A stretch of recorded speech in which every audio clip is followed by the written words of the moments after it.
Merek HP yang satu ini saya kira sudah punah ya di negara kita. Tapi ternyata masih ada nih seri barunya yang dijual secara resmi. Dengan harga 2,3 juta saja, kalian udah dapat HP entry to mid yang spek dan fiturnya udah lumayan. Biar gak makin penasaran, yuk kita buka dan lihat masih oke nggak nih untuk dipakai saat ini.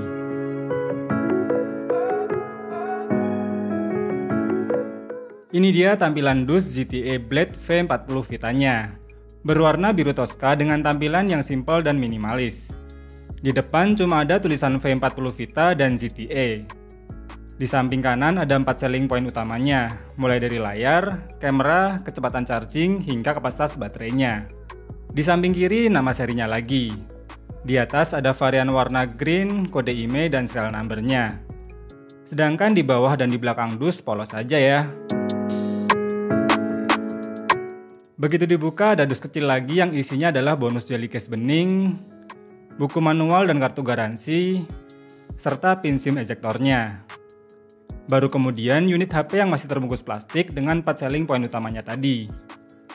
Paling bawah ada 2 dus kecil lagi yang berisi adapter charger 22,5 watt, kabel data USB Type-C, dan masih dapat bonus handsfree yang modelnya kayak gini. Itu dia isi dalam kemasan bawaannya, kita rapikan dan lanjut ke hands-on-nya.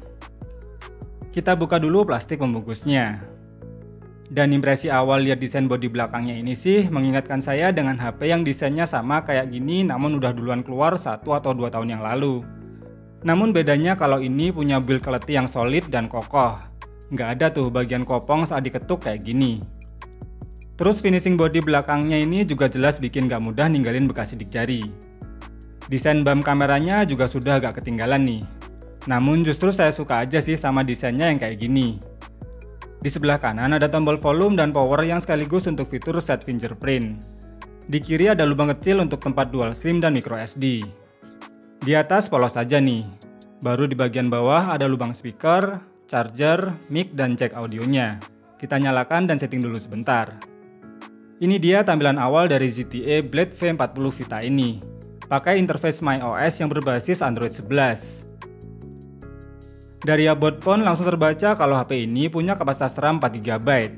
Pakai chipset UniSoC Tiger T606 octa-core 1,6 GHz. Serta punya kapasitas memori internal sebesar 128GB.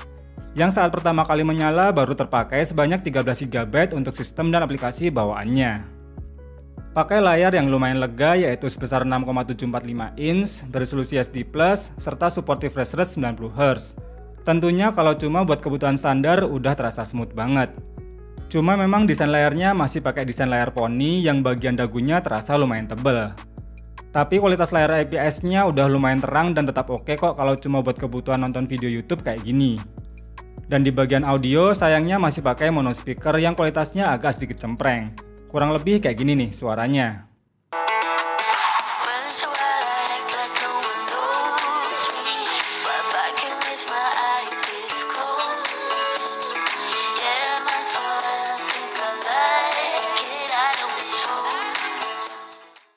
Di bagian kamera, HP ini bersetup triple camera.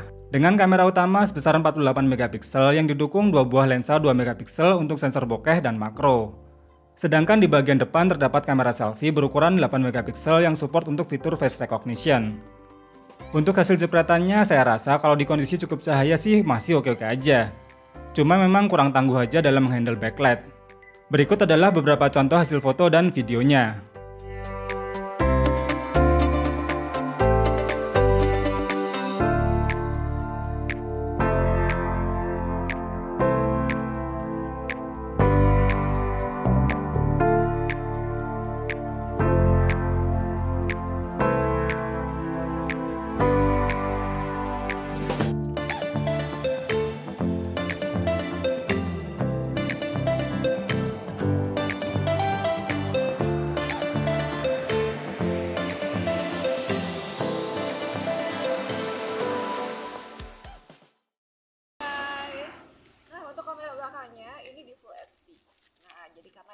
hujan, jadi cuacanya benar-benar enak sih, tapi agak mendung ya, gelap langitnya.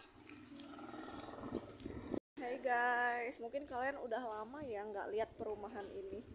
Nah, jadi ini untuk kamera depannya aku set di Full HD sambil jalan-jalan aja. Ini habis hujan, tuh langitnya gelap banget ya. Tapi enak buat jalan-jalan.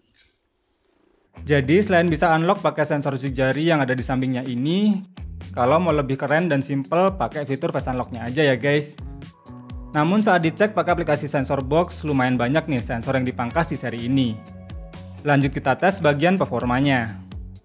Saat dites menggunakan aplikasi AnTuTu versi 8, skornya bisa mencapai 183 ribuan. Dan untuk skor Geekbench 5 tesnya pun masih tergolong standar dan biasa-biasa aja. Tapi ternyata tingkat kestabilan saat dites pakai aplikasi 3D Mark di mode stress test, tingkat kestabilannya mencapai 98,3%, walaupun punya skor yang tergolong kecil. Jadi dengan skor segitu, aslinya lebih enak buat aktivitas harian, walaupun masih bisa nih jalanin game masih populer saat ini.